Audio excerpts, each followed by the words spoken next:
citoyenneté ici à Bamako.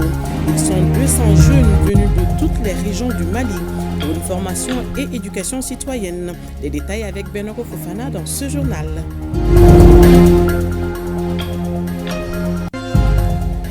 Aujourd'hui, 5 juin, c'est la journée mondiale de l'environnement. Le thème retenu cette année est la restauration des terres, la désertification et la résilience face à la sécheresse.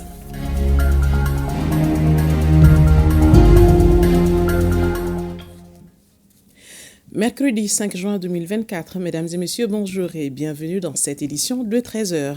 La jeunesse malienne à l'école de la citoyenneté ici à Bamako. Ils sont 200 jeunes venus de toutes les régions du Mali pour une formation et éducation citoyenne, une activité initiée par le gouvernement malien. Elle vise à inculquer et développer chez les jeunes l'esprit patriotique en vue d'en faire des bâtisseurs et défenseurs de la nation. Le reportage de Benoko Fofana et Oumar Traoré.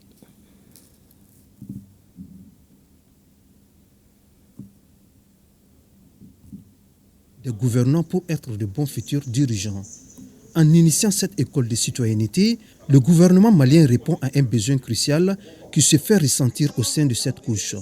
Il s'agit d'inculquer à la jeunesse malienne l'esprit patriotique.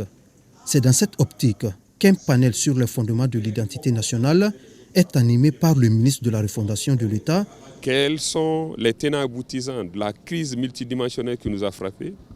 Quelles sont les solutions que le peuple malien a mûries et proposées et quelles sont justement les voies que le gouvernement et les autorités de la transition empruntent pour justement leur mise en œuvre efficiente. Et ces jeunes Maliens doivent être au fait de ce processus, doivent comprendre leur place et leur rôle qu'ils sont appelés à jouer dans cela. Si le Mali a besoin de sa jeunesse plus que jamais en cette période de refondation, les 200 jeunes venus des différentes régions du pays pour cette première cohorte de l'école de citoyenneté se disent prêts à relever le défi du Mali courroie. À la sortie, nous leur promettons d'être des jeunes patriotes, des jeunes avec beaucoup de civisme, beaucoup de patriotisme et nous serons prêts à relever le défi, quel qu'en soit ce que ça coûte. Aujourd'hui, nous sommes dans les questions de valeurs, de tradition. Il y a tout un cadre qui a été mis en place, il y a des comptes qui sont faits, il y a des feux de camp qui sont organisés. C'est comme les rites. Nous attendons d'eux à la sortie d'ici, d'être des acteurs qui peuvent poser vraiment les actes qui peuvent aider aujourd'hui, à aider le pays à être dans sa lancée, à rester dans sa lancée. Cette lancée tracée par les plus hautes autorités. Lancée depuis le 25 mai, les activités de cette école de citoyenneté se poursuivront jusqu'au 7 juin. Et chaque jour, un panel est animé sur les notions de civisme et de citoyenneté.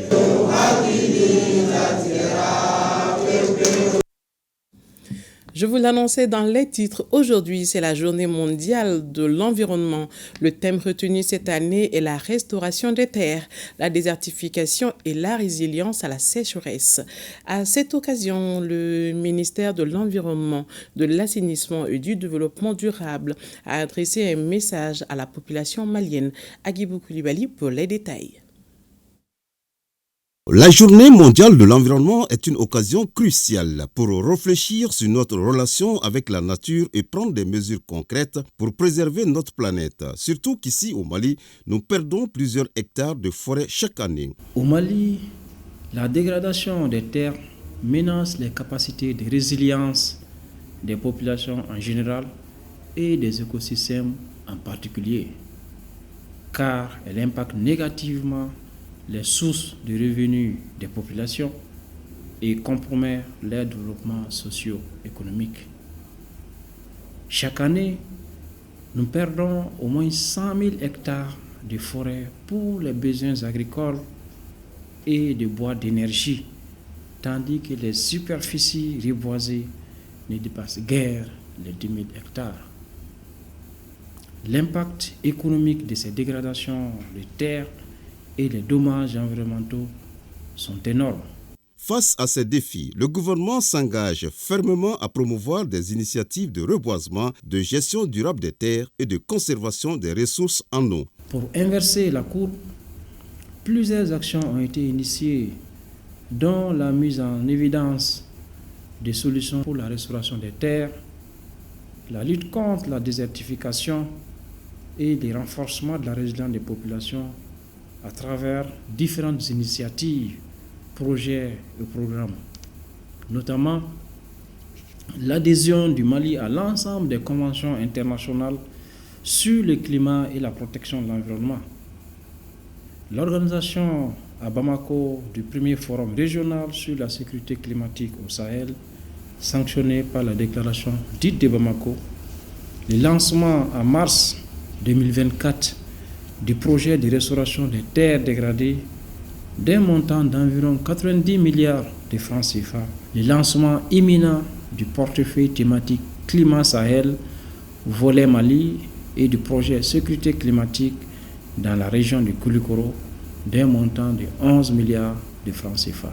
Le ministre Samaké de conclure que la restauration de nos terres et l'amélioration de notre résilience face à la sécheresse sont essentielles pour assurer un avenir prospère et durable à notre nation. C'était donc le message du ministre de l'Environnement. Transition toute trouvée pour parler de la journée de salubrité au centre de santé de référence de la commune 5 du district de Bamako, une initiative du mouvement dénommé Fawédé Mali Espoir. Elle contribue à offrir un environnement sain à la dite structure. Dans la Traoré avec la voix d'Aïssata Samaki. Cette action de Fawédé Mali Espoir vise à donner un nouveau visage à l'unité de programme élargi de vaccination du CCRF de la commune 5. Une journée de salubrité et de sensibilisation qui s'inscrit dans le cadre de la célébration du 25 mai, journée de l'Afrique. Il faut comprendre que tous ceux qui sont là, les malades qui sont là, ce sont nos parents. Qu'ils comprennent que ici, nous sommes de cœur avec eux et nous pensons à eux. Sans la propriété, il n'y a pas de santé. Ce matin, nous avons commencé par là parce qu'il y avait trop d'ordures ici. Cette action dont le but est de venir en aide aux malades en leur offrant un environnement sain a été bien accueillie par les responsables du centre. Le message, c'est de les encourager et qu'ils continuent à sensibiliser les gens par rapport à l'assainissement. Sans assainissement, sans hygiène, il n'y a pas de santé. C'est eux les dames qui peuvent nous aider, nous faciliter la tâche. Le groupement des femmes Fawédé Mali Espoir entame mener dans les prochains jours d'autres activités de sensibilisation dans les 6 communes du district de Bamako. Il s'agira des actions d'assainissement, notamment de curage des caniveaux, cela afin de prévenir les risques d'inondations pluvieuses.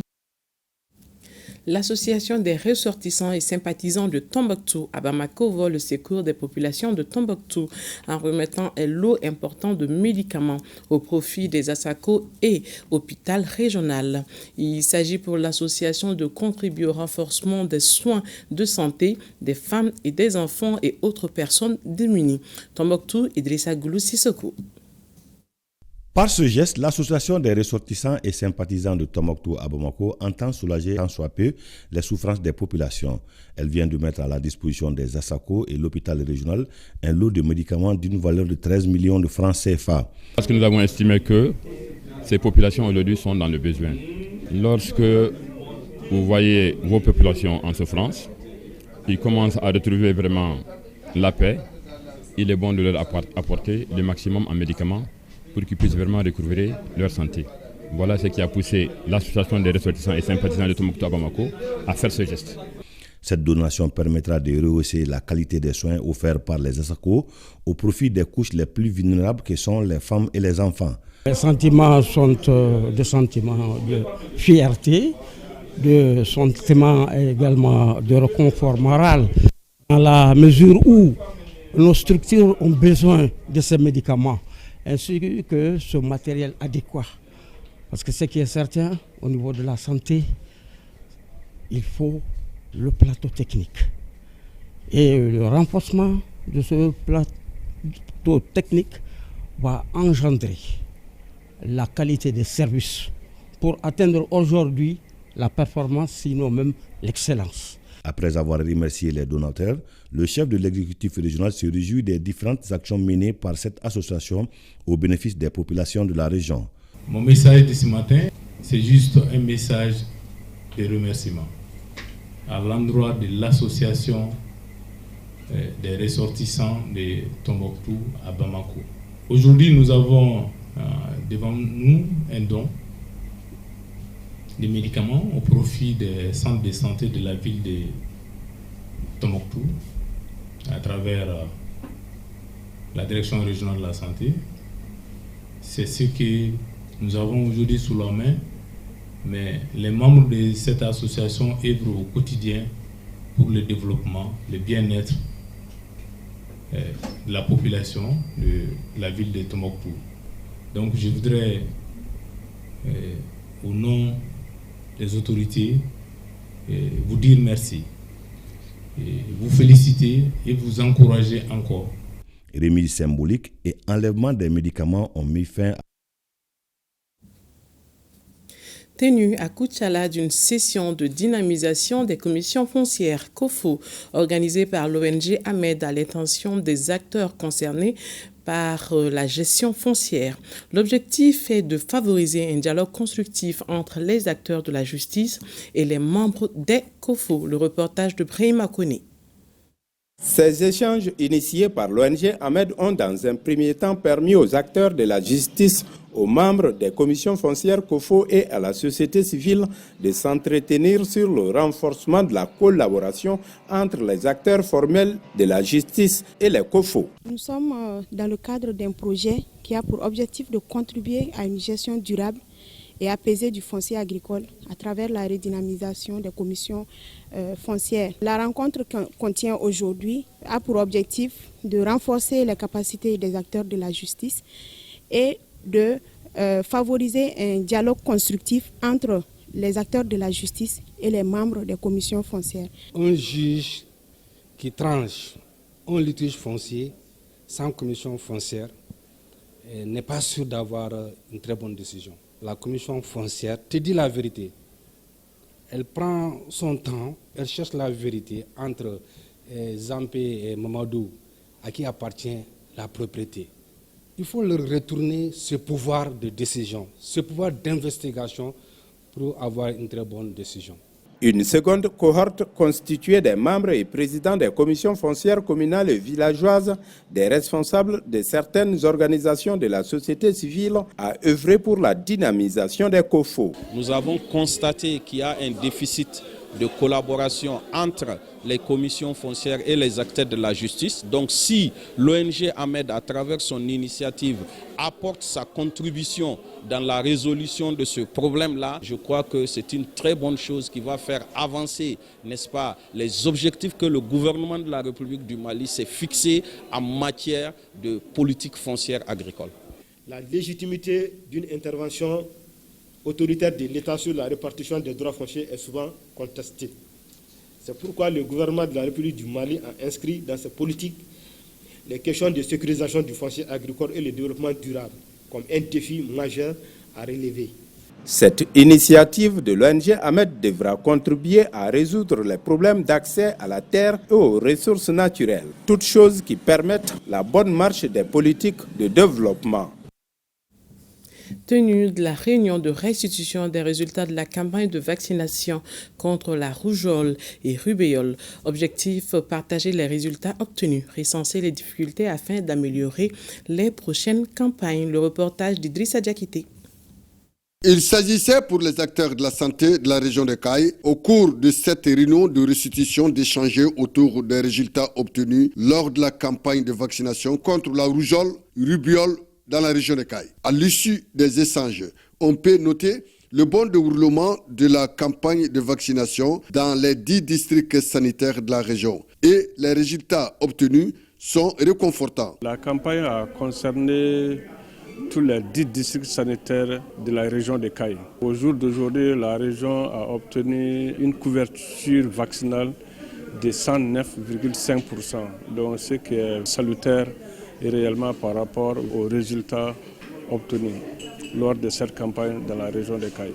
En matière de vaccination, nous sensibilisons toujours les parents pour qu'ils puissent suivre le calendrier vaccinal des enfants. C'est le suivi de ce calendrier qui va nous favoriser à réduire réellement les maladies évitables pour la vaccination dans la région. Si les résultats obtenus pour cette campagne de vaccination contre la rougeole sont positifs, des difficultés sont à signaler. Il y a eu quelques localités où réellement l'insécurité encore sévit. Donc, d'où la raison où réellement on a eu quelques difficultés par rapport à ça. Sinon, de façon globale, la campagne s'est bien déroulée Dans la région de Caille, nous pouvons dire que réellement les partenaires ont mouillé vraiment les maillots pour qu'on ait vraiment ces résultats au jour d'aujourd'hui. Étaient présents à cette réunion de restitution tous les acteurs de la santé de la région de Caille, des autorités administratives, politiques et des partenaires techniques et financiers.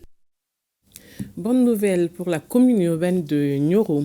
Les affaires marchent. Le bilan de l'exercice 2023 a été jugé positif et même satisfaisant avec plus de 179 millions de francs CFA d'excédent. C'est ce qui ressort de la restitution publique organisée par le conseil communal le mardi 28 mai 2024 de Nioro du Sahel, Moussa Diakité. La commune urbaine de Nioro fait partie des communes pilotes de la région. Après les différentes sessions, le conseil communal sous la houlette du maire a jugé nécessaire de rendre publiquement compte aux 51 693 habitants des 8 quartiers et 7 villages de la commune. Le bilan est positif et même très satisfaisant. Ainsi, le balayage général le fait ressortir en recettes de fonctionnement la somme de 1 156 467 836 francs et en dépenses de fonctionnement 1 237 610 480 francs, soit 86,67%. Malgré cette performance, le taux de recouvrement des impôts et taxes reste faible dans certains villages, chose qui a poussé les maires à récompenser les meilleurs payeurs. Il est de notre devoir, chaque année, de faire la restitution publique de ces biens publics aux populations, à nos citoyens respectifs. Nous avons un excédent de 179 millions et quelques. Le bilan est positif, mais nous demandons à nos populations de s'acquitter de leur TDRL. Le bilan est assez édifiant, très positif. C'est vraiment un bilan à hauteur des attentes, un bilan vraiment à féliciter. Et c'est l'occasion également pour inviter les autres collectivités. L'association des Amis de Ségou, ADAS, a lancé officiellement ses activités en 4e région. La vision de cette association est de contribuer au développement de la région. La cérémonie de lancement a été présidée par le gouverneur de la région de Ségou. Le reportage de Amidou Diallo et Bakary Traoré. Cette conférence sur le thème « L'éducation familiale, un préalable à la réussite scolaire de l'enfant » donne le ton aux activités de l'ADAS, Association des Amis de Ségou. Cette jeune association entend contribuer au développement de la 4e région à travers des activités riches et variées. L'association des Amis de Ségou est née à partir des liens d'amitié et de camaraderie que nous avons su entretenir depuis notre tendre enfance à l'école fondamentale. Notre objectif est de soutenir et de promouvoir des initiatives locales qui améliorent la qualité de vie de nos concitoyens et qui renforcent les liens qui nous unissent en tant que communauté harmonieuse. Les membres de l'ADAS sont entre autres des enseignants, des administrateurs civils et des entrepreneurs. Votre association incarne les valeurs de solidarité, de fraternité, d'engagement civique et témoigne de l'attachement profond que vous portez à notre chère région Ségou. Elle vise à apporter une contribution significative au développement de la région dans divers domaines. Cette cérémonie de lancement a été marquée par la remise d'attestations de reconnaissance et d'enveloppes symboliques à certains enseignants de Ségou à la retraite. Des enseignants qui ont œuvré pour une école de qualité en 4e région. Les responsables de l'association pour le développement de Nianfouila étaient face à la presse malienne ce samedi à Bamako. L'objectif était d'informer l'opinion publique pour la tenue de la 2e édition de la nuit artistique et culturelle de Ouassolo prévue pour le 26 juillet 2024. Le reportage de Kassim Diallo, Siliki Koulibaly. La nuit artistique et culturelle de Ouassolo se veut un espace de promotion des artistes de Ouassolo et reprise de sa place sur la scène musicale au Mali. Le 26 juillet prochain, l'association pour le développement de Nianfouila va offrir un cadre aux jeunes artistes de Ouassolo de démontrer leur talent d'artiste. Nous sommes une association dont le but principal c'est le développement. Donc il n'y a pas de développement sans la paix. Les membres du bureau ont décidé d'organiser cette nuit afin de réunir tous les ressortissants du secteur de Nianfouila, le Ouassolo, pour parler de la paix et maintenir la cohésion entre les fils du terroir. Cette 2e édition sera mise à profit pour aborder des questions de développement économique dans les cercles de Nianfouila. Le Ouassolo a produit de très grands artistes qui occupaient la scène nationale. Et malheureusement, aujourd'hui, nous constatons que ce n'est plus le cas. C'est pourquoi nous nous interrogeons et nous organisons de tels événements afin de découvrir aussi des jeunes artistes, des jeunes talentueux. La nuit artistique et culturelle de Wassolon, c'est aussi la rencontre des anciens artistes de Wassolon, notamment Oumou Sangare, Yoro Diallo, Samba Diallo, Neba Solo, Diakawara Sali, entre autres. Le monde de la culture de Kita est en deuil. Il vient de perdre le chef des griots de la région, Feu Djili Karim Tounkara, intronisé il y a 3 mois. Djili Karim Tounkara a été conduit dans sa dernière demeure ce dimanche 2 juin au cimetière de Boudoufo Kita, laissant derrière lui des enfants, des petits-enfants et une veuve âgée de 92 ans. Le chef de l'exécutif, Daouda Maïga, a salué le dévouement exceptionnel du chef des griots dans toutes les questions touchant la vie de la nation. De Kita, Mahamadi Alioubari nous en dit plus. Djili Karim Tounkara, le regretté chef des griots de Kita, était un grand baobao et un repère des griots de la région de Kita. Il était connu par sa sagesse et son implication à coudre le tissu social. Ses collaborateurs retiennent de lui un homme humble et humain. C'est une grande perte pour le monde des griots de Kita, de la région de Kita. Nous prions le bon Dieu pour qu'il l'accepte dans son paradis. Disparu à l'âge de 92 ans, Djili Karim Tounkara a reçu les hommages de la nation à travers le gouverneur de la région. Le chef de l'exécutif régional a salué le dévouement exceptionnel du chef des griots dans toutes les questions touchant la vie de la nation. Karim Tounkara, le chef des griots de Kita, que nous avons intronisé il y a à peine un trimestre. C'est une grande perte pour la région de Kita, c'est une grande perte pour la communauté.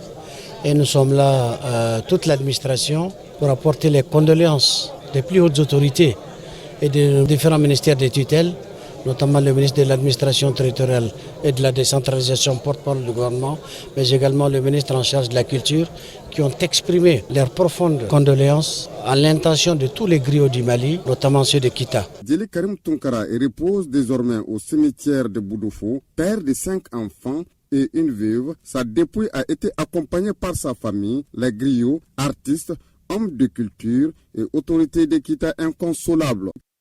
Paix à son âme, puisse Dieu l'accueillir au paradis. C'est la fin de cette édition de 13h. Merci de l'avoir suivi. À demain. Plaise à Dieu.